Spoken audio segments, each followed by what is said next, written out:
Ma'am, your baby has autism. Sorry. You know there's nothing wrong with being autistic, right? Why are you so offended by the truth? By this truth specifically? You know, because and people don't realize how embedded ableist and anti-autistic sentiment is in our society. All I'm trying to do is deconstruct your harmful mindset so no one ends up getting harmed, like your baby. And when I said that to her, it was like one ear at the other. I was like, hello, earth to you. Anyway, so I was at my pastor's house the other day because I was dropping off Christmas candy that my mom got from the store because she decided it would be a good idea to purchase Santa's entire stock. You know, thanks, but I don't want all that. I'm already failing at my food goals. I don't need this. But basically, my pastor, well, I'll just call him Ron, and his wife, Pam, have literally 10,000 kids. It's actually a joke in the church. I even remember at Thanksgiving, some lady who, by the way, also once asked the entire church in front of everyone to pray for her so she can stop beating her kids. Seriously. Like, you don't need a prayer. You need to go to jail. I'll pray for you when you're in jail. Basically, like, and she's just allowed. She's even a therapist. She's a therapist, and she beats her children. Allegedly. Right. I digress. So, a bunch of women were sitting at a table at Thanksgiving. I was in the other room. And I hear this lady say, "Oh yeah, they're always pregnant. Ron must be really lucky, if you know what I mean." Ew. What the heck is wrong with you, terrible beast? Did you know we're at Thanksgiving right now? Did you know that? We're at Thanksgiving. Not all of us are terrible, vile creatures at Thanksgiving. I don't want to percolate about that. How about we percolate on these mashed potatoes instead? You know what I mean? Anyway, so whenever we have superfluous snacks or leftovers, because they have all those hungry kids, we know where to take them. Like, we become a food bank. And we really do. Because that's a lot of kids. You know, it's hard to feed that many, honey. And look, I don't want to speculate, but whenever I see Ron eating something, it's always like this large cheese pizza or like the double-decker checker triple dipple wumbo combo meal. And it really makes me have thoughts. Because here's your 11 kids fighting over a graham cracker, eating paint chips on the floor. Meanwhile, you are literally the monster on the hill. The cookie monster on the hill. And you know what? Don't get mad at me, because I'm not speculating anything. It's just a simple observation. But also, where does all the tithing money go? Where does all that go? I want to know. That's also not speculating. It's just a question. Anywho, I was at their house. And I've seen many, many autistic people and children in my day. Nowadays, it just seems like everyone's autistic. They just keep showing up. Nobody asked for them to be here, but they are, nonetheless. And that's not judgment. Once again, I'm just stating simple observations. I'm observing the fact that you are autistic and that nobody cares. Don't get mad at me. Be mad at nobody. Well, you probably already are. You're mad at the world and it doesn't know you exist. I'm the narrator. You're mad and I'm dad. Hey, how you doing? You want a bowl of cereal? I don't know. There are many telltale warnings that people give off that immediately let you know if they are autistic. For kids, it's a lot more limited, especially babies. Because first of all, if they can't speak or walk yet, they obviously can't carry around a megaphone to deliver their public service announcements on the fact that they have autism, first of all. Secondly, babies don't really do anything anyways. They just kind of sit there. So, unless they're sitting autistically or something, then you might not notice what's wrong with them. So why is this relevant? Well, in the house, it was only Pam and her 2 new babies because she just gave birth again. So that's 2 new babies born in 2025, by the way. Okay. At what point in a house with 10,000 kids does the existence of another one become child abuse? It's just a question.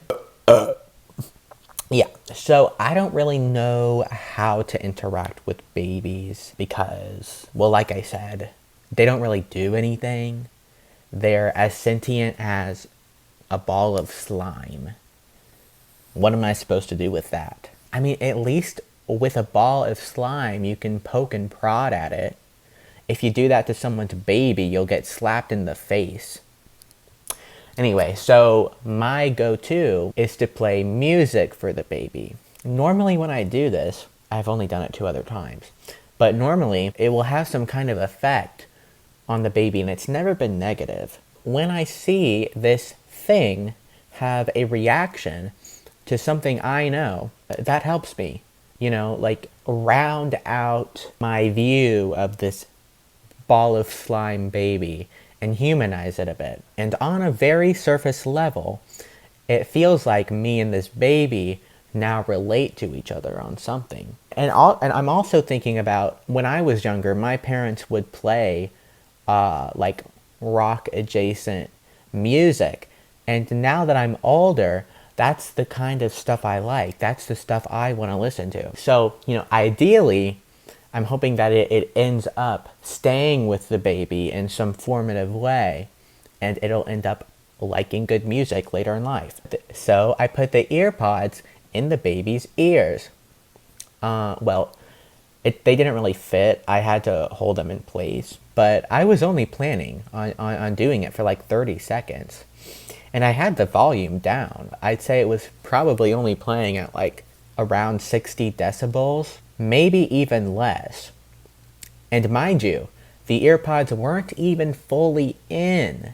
But still, of course, the baby starts crying. I will admit, when I've played music for babies in the past, I don't use the earpods, I just play it out in the room. The only reason I used earpods this time was because there was some profanity in the song. And, the last thing I want is for Pam to hear it, resulting in me getting lectured on why I shouldn't be listening to bad words because we decided they were bad. And I'm gonna go to hell because I'm listening to the bad words that humans decided were bad. So the baby's crying, and I'm holding the ear pods in his ears. Pam comes back in from the kitchen because she hears the baby crying, and she sees it, and she's like, why are there ear things in his ears? Ah! Oh my god, ear things. And I'm trying to calmly explain to her that, number one, it's okay. They're not all the way in because they don't fit. Number one. Number two, they're not called ear things. They're called Apple ear pods. Right? Like any person would do. And she slaps me in the face. She slaps me in the face. I stumble back. I drop the ear pods. And she starts consoling the baby, who was fine. He was fine. He just isn't used to hearing music. And he probably has bad music taste. Okay? She committed assault against me because her baby has bad music taste. Anyway, so I realize while she's consoling the baby that she's stepping on my ear pods with her indoor flip-flops. And so I yell, oh my god! And she's like, what? And she passes out. I'm not kidding. And she and the baby fall on the couch. And so now all of a sudden, I'm back here having to deal with this baby alone again. So, and maybe I wasn't thinking completely straight here, but I start playing music again. Because that's, I don't know what else to do. And all I want is this baby to stop screeching for half a second. Or at least be able to drown out the sound a little bit. And I actually changed the song to Headphones On, ironically, by Addison Rae, because that's the best song ever made. And now that Pam is unconscious, I can just play it out loud. And I don't have to worry about, what if she says the word cigarette in the song. Like the baby's gonna hear it and start smoking. So now, I wasn't even making the baby listen with the earpods. And he still pretended like I was committing 8 war crimes against him at the same time. He was acting like he was being drawn and quartered. Because I was playing Headphones On by Addison Rae. The best song ever made. Hello? Then I remembered. Maybe because it was Headphones On and you shouldn't be reacting like that to Addison Rae. So I was like, okay, it must be something else. Something else is happening. And then I remembered one of the telltale signs of autism in babies, which is unusual reactions to sensory information, such as noise or music. And that's when I realized this baby doesn't have bad music taste. I mean, he might, but he most likely just has autism. So obviously I turned the music off because I'm not ableist. And then, of course, as soon as Pam comes to, she starts verbally abusing me, saying, what are you doing? What were you thinking? Blah, blah, blah, blah, blah. She committed verbal abuse against me because her baby has autism. And I was explaining exactly what I told you guys. I was like, no, it's okay. It's okay, your baby just has autism. And she's like, she's freaking out even more. Her face is all red. And she's like, no, he doesn't. No, he doesn't. And I'm like,